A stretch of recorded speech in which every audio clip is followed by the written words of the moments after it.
সম্মানিত ভিউয়ার্স, আসসালামু আলাইকুম। ষষ্ঠ শ্রেণীর শিক্ষার্থী বন্ধুরা, আজকের এই ভিডিওটা শুধুমাত্র তোমাদের জন্যই। শুধুমাত্র তোমাদের জন্য বললাম বলে যে শুধু তোমাদের জন্য এমনটিও না, এটা যে কোনো বয়সের যে কোনো শ্রেণীর শিক্ষার্থী বন্ধুরা বুঝতে পারবে এবং ক্লাসটা করতে পারবে, কোনো সমস্যা নেই। তো দেখো, এখানে একটা অনুচ্ছেদ দেওয়া আছে। অনুচ্ছেদে দেখো কোনো জ্যোতিচিহ্নের ব্যবহার করা নেই। প্রথমত বলি, জ্যোতিচিহ্ন কাকে বলে বা আমাদের আমরা যখন কথা বলি তখন আমাদের থামার প্রয়োজন হয়, বিরতির প্রয়োজন হয়। বিরতির জন্য আমরা যে চিহ্নগুলো ব্যবহার করি, এই চিহ্নগুলোকে বলে থাকি জ্যোতিচিহ্ন। আর জ্যোতিচিহ্ন যিনি প্রবর্তক বা যিনি প্রবর্তন করেন তার নাম ঈশ্বরচন্দ্র বিদ্যাসাগর। দেখো, এখানে একটা সুন্দর একটা পড়া দেওয়া আছে যেখানে কোনো চিহ্ন ব্যবহার করা হয়নি। তো আমি দেখো, এটা যদি না থেমে পড়ি তাহলে পড়া কেমন হয় জানি। কথাটি শুনলে তোমাদেরও কারো বিশ্বাস হবে না। সেই লেখক একদিন বিকেলে আমাদের বাড়িতে এসে হাজির, তার হাতে অনেকগুলো নতুন বই। আমি অবাক হয়ে বললাম, আপনি কি আমাদের বাড়িতে এসেছেন? তিনি আমার কথার জবাবে ছোটো করে বলেন, হ্যাঁ, আমি অনেকক্ষণ আগে কোনো কথা বলতে পারছিলাম না, শুধু তার হাতের বইগুলোর দিকে তাকিয়েছিলাম। একসময় বললাম, কিন্তু কেন, তাকে জানতে পারি? তিনি বললেন, বাড়ি তুমি বই পড়তে ভালোবাসো তাই বই নিয়ে এসেছি। এই যে তোমার কিছুই বোঝনি, কেননা এখানে কোনো বিরতির প্রয়োজন হয়নি, থামার প্রয়োজন হয়নি। তো আমরা থামার জন্য, বিরতির জন্য আজকে যে চিহ্নগুলো পড়বো সেই চিহ্নগুলোর নাম হচ্ছে জ্যোতিচিহ্ন। একটু বুঝতে চেষ্টা করি। দেখো শিক্ষার্থী বন্ধুরা, বলা হচ্ছে কথা বলার সময়ে কি আমরা একটানা কথা বলি? আচ্ছা বলো তো, তোমরা কি একটানা কথা বলো? হ্যাঁ হলে হ্যাঁ লিখবা, না হলে না। আমার উত্তর হচ্ছে না, আমরা একটানা কথা বলি না। এক নাগাড়ে না বলে থেমে থেমে কথা বলি কেন? কেন কথা বলি? কারণটা হচ্ছে আমাদের কথাগুলো শ্রুতিমধুর এবং যে বক্তব্য দিচ্ছে আর যে শ্রোতা রয়েছেন, শ্রোতা যেন শুনতে পান, ভালোভাবে বুঝতে পারেন, এই কারণে আমরা থেমে থেমে কথা বলি। এরপরে তো বলছে সব কথা কি আমরা একই সুরে বলি? আমরা কিন্তু সব কথা একই সুরে বলি না। কোনোটা আমরা ধীর গতিতে, কোনোটা একটু জোরে, কোনোটা প্রশ্ন করার আঙ্গিতে, কোনোটা জিজ্ঞাসা করার আঙ্গিতে, কোনোটা উত্তর দেওয়ার আঙ্গিতে। এই কারণে আমরা সব কথা একই সুরে বলি না। লেখার সময় দাড়ি কমা, প্রশ্নচিহ্ন ইত্যাদির প্রয়োজন হয় কেন? এই যে কেন প্রয়োজন হয়, যাতে করে শ্রোতা সব কিছু বুঝতে পারে, শ্রোতাকে আমরা ভালোভাবে বুঝিয়ে দিতে পারি। এই কারণে দাড়ির দরকার, কমার দরকার, প্রশ্ন চিহ্নের দরকার হয় বিরতির জন্য। দাড়ি কমা, প্রশ্ন ইত্যাদি চিহ্ন কী নামে পরিচিত? তারা বলতে পারি দাড়ি কমা, প্রশ্ন চিহ্ন ইত্যাদি যতগুলো চিহ্ন রয়েছে সবগুলো জ্যোতি চিহ্ন, বিরতি চিহ্ন, বিরাম চিহ্ন নামে পরিচিত বলতে পারি আমরা। দাড়ি কমা, প্রশ্ন চিহ্নের মতো আর কী কী চিহ্ন তুমি চেনো? আমরা আরও অনেক চিহ্ন চিনে থাকি, সেগুলো তোমরা লিখে দিতে পারো। দাড়ি কমা, প্রশ্ন, কোলন, সেমিকোলন, ড্যাশ, হাইফেন, ইলেক, ব্র্যাকেট, যেটাকে বলি বন্ধন, এই চিহ্নগুলো আমরা চিনে থাকি। তো আমরা এখন সেই চিহ্নগুলো নিয়ে শিক্ষার্থী বন্ধুরা আলোচনা করবো, ষষ্ঠ শ্রেণীর শিক্ষার্থী বন্ধুরা। তবে হ্যাঁ, তোমরা যদি আমার এই চ্যানেল নতুন হয়ে থাকো অবশ্যই চ্যানেলটি সাবস্ক্রাইব করে পাশে থাকো। আর যারা ইতিমধ্যে সাবস্ক্রাইব করেছো তাদের জন্য আন্তরিক শুভেচ্ছা, অভিনন্দন এবং ভালোবাসা, মোবারকবাদ।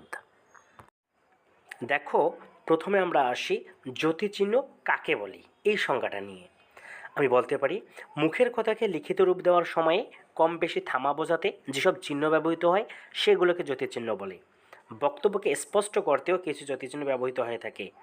জ্যোতিচিহ্নের উদাহরণগুলো দিলে আমি বলতে পারি দাড়ি, কমা, সেমিকোলন, প্রশ্নচিহ্ন, বিস্ময় চিহ্ন, এই বিষয়গুলো। তো কোন চিহ্নের কী কাজ এই সম্পর্কে আগে আমরা আলোকপাত হই, জেনে নেই। দেখো, দাড়ি, দাড়ি বাক্যের সমাপ্তি বোঝাতে ব্যবহার করা হয়।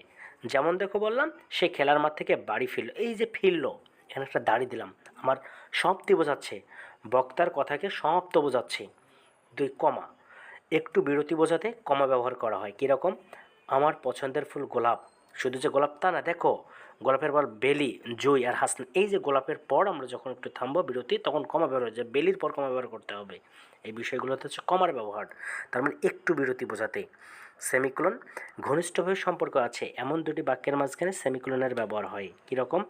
তিনি এলেন তবে বেশিক্ষণ এই তার সাথে সম্পর্ক রয়েছে, তিনি এলেন তবে বেশিক্ষণ বসলেন না। অনুষ্ঠান হলো তবে বেশিক্ষণ হলো। এই যে একটু সম্পর্ক নির্দেশিত ঘনিষ্ঠ ভাব, এটার জন্যই মাঝখানে যে চিহ্নটা বসে সেটা হচ্ছে সেমিকোলন। এরপরে আসি প্রশ্ন চিহ্ন। প্রশ্ন চিহ্ন কোনটা? সাধারণত কোনো কিছু জিজ্ঞাসা করার ক্ষেত্রে বক্তার কাউকে জিজ্ঞাসা, বক্তার কোনো কিছু জানার জন্য থাকলে যে জিজ্ঞাসা করা হয়, প্রশ্ন করা হয়, সেটা হচ্ছে প্রশ্ন চিহ্ন। যেমন সে কখন এসেছে, তার নাম কি, এগুলো হচ্ছে জিজ্ঞাসা চিহ্ন। এরপরে আসে বিস্ময় চিহ্ন। বিভিন্ন আবেগ বোঝাতে বিস্ময় চিহ্ন বসে। কীরকম? দেখো, যেমন বাহ, তুমি তো চমৎকার ছবি আঁকো। এই যে বাহ, হায় আমি নিঃস্ব হয়ে গেছি, যে হায় কথাটা বললাম।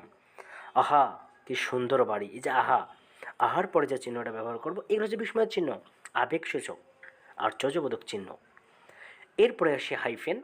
দুটি শব্দকে এক করতে অনেক সময় যে চিহ্নটা ব্যবহার করে থাকি আমরা, ওই চিহ্নটাকে আমরা বলে থাকি হাইফেন চিহ্ন। কীরকম?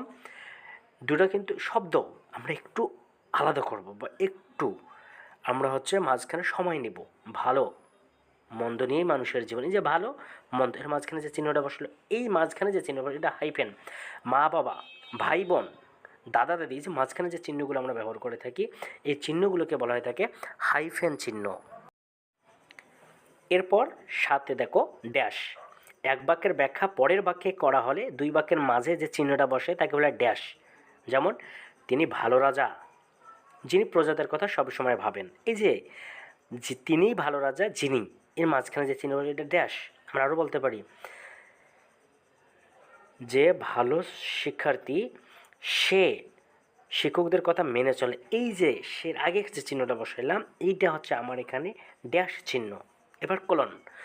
উদাহরণ উপস্থাপনের সময়ে মাঝখানে যে চিহ্নটা ব্যবহৃত হয় সেটাকে বা কথার মধ্যে সেটা কোলন। কীরকম? উদাহরণ উপস্থাপনের সময় আমি বললাম যোগাযোগের দুটি রূপ, এই যে দুটি রূপের পরে আমার যে চিহ্নটা বসছে এইটা কোলন। এরপরে যে যেমন, যেমনের পর যে চিহ্নটা বসছে এটা কোলন। ভাষিক যোগাযোগ, অভাষিক যোগাযোগ। এবার উদ্ধার চিহ্ন। উদ্ধার চিহ্নের অপর নাম উদ্ধৃণ চিহ্ন। এটা আবার দুই প্রকার রয়েছে, একক আর দ্বিত্ব। তো দেখো সেখানে আসি, কারো কথা সরাসরি দেখাতে উদ্ধার চিহ্ন বা উদ্ধৃণ চিহ্ন বসে। কীরকম? শিক্ষক বললেন, কমা, এরপরে তোমরা বড় হয়ে সিরাজউদ্দৌলা সম্পর্কে অনেক কিছু জানতে পারবে। এই যে তোমরা বড় হয়ে সিরাজউদ্দৌলা সম্পর্কে অনেক কিছু জানতে পারবে, এই যে এর দেখো তোমরার আগে আর পারবে এর পরে, দাড়ির পরে যে চিহ্নটা ব্যবহৃত হলো এইটাকে বলা হচ্ছে উদ্ধার চিহ্ন। তো শিক্ষার্থী বন্ধুরা, আমরা উদ্ধার চিহ্ন সম্পর্কে সব কিছুই জানলাম। তবে হ্যাঁ, কিছু বিষয় রয়েছে যে বিষয়গুলো অবশ্যই আমাদেরকে জেনে নিতে হবে। কীরকম? দেখো এখানে বলা হচ্ছে কোন কোন জ্যোতিচিহ্ন কোথায় কোথায় বসে এই সম্পর্কে উদাহরণ দেওয়ার সময়ে আমরা বলতে পারি, এক বাক্যের ব্যাখ্যা পরের বাক্যে করা হলে দুই বাক্যের মাঝে যে চিহ্নটা বসে সেই চিহ্নটাকে কী বলা হচ্ছে? কারোর কথা সরাসরি বোঝাতে কোনো বাক্যে যখন কিছু জিজ্ঞাসা করা হয় তখন কোন চিহ্নটা বসে? ঘনিষ্ঠভাবে সম্পর্ক আছে এমন দুটি বাক্যের মাঝখানে কোন চিহ্ন বসে? দুটি শব্দকে এক করতে, বাক্যের বিভিন্ন ধরনের আবেগ বোঝাতে, বাক্যের বিবরণ সাধারণভাবে শেষ হলে, বাক্যের মধ্যে যখন একটু থামতে হয়। এই যে বিষয়গুলো রয়েছে এগুলো আমি সমাধান করে দিয়েছি, তোমরা অবশ্যই দেখে নাও এবং এভাবে আমার সাথে লেগে থাকো, আমি সবগুলো সমাধান করে দেবো ইনশাআল্লাহ। দেখো শিক্ষার্থী বন্ধুরা, এ পর্যায়ে জ্যোতিচিহ্ন বসাই একটা অনুচ্ছেদ রয়েছে, অনুচ্ছেদটা আমরা লিখে দেখাবো। তো শুরু করি। দেখো, জানি কথাটি শুনলে তোমাদের কারো বিশ্বাস হবে না, সেই লেখক একদিন বিকালে আমাদের বাড়িতে এসে হাজির। তার হাতে অনেকগুলো নতুন বই। আমি অবাক হয়ে বললাম, আপনি কি আমাদের বাড়িতে এসেছেন? তিনি আমার কথার জবাবে ছোট করে বললেন, হ্যাঁ। আমি অনেকক্ষণ কোনো কথা বলতে পারছিলাম না, শুধু তার হাতের বইগুলোর দিকে তাকিয়েছিলাম। এক সময় বললাম, কিন্তু কেন, তা কি জানতে পারি? তিনি বললেন, বারে, তুমি বই পড়তে ভালোবাসো তাই বই নিয়ে এসেছি। তো শিক্ষার্থী বন্ধুরা, আমি এই যে উদ্দীপকটা এখানে রয়েছে অনুচ্ছেদটা, এর সমাধানটা করে দিয়েছি। তো আরেকটা কথা, তার আগে যারা নতুন তারা অবশ্যই আমার এই চ্যানেলটি সাবস্ক্রাইব করে পাশে থাকবা। তো দেখো এর সমাধানটা আমি করে দিয়েছি, কেউ লিখে দিয়েছি, জ্যোতিচিহ্নের ব্যবহার করে দিয়েছি। এই যে জানি, এরপর কমা হবে, কথাটি শুনলে তোমাদের কারো বিশ্বাস হবে না, সেই লেখক একদিন বিকালে আমাদের বাড়িতে এসে হাজির। তো এই যে আমি এখানে উত্তরটা লিখে দিয়েছি, তোমরা সবাই উত্তরটা লিখে নিতে পারো, কোনো সমস্যা নেই। তবে হ্যাঁ, তোমরা যারা নতুন অবশ্যই আমার চ্যানেলটি সাবস্ক্রাইব করে পাশেই থাকবা। ধন্যবাদ সকলকে।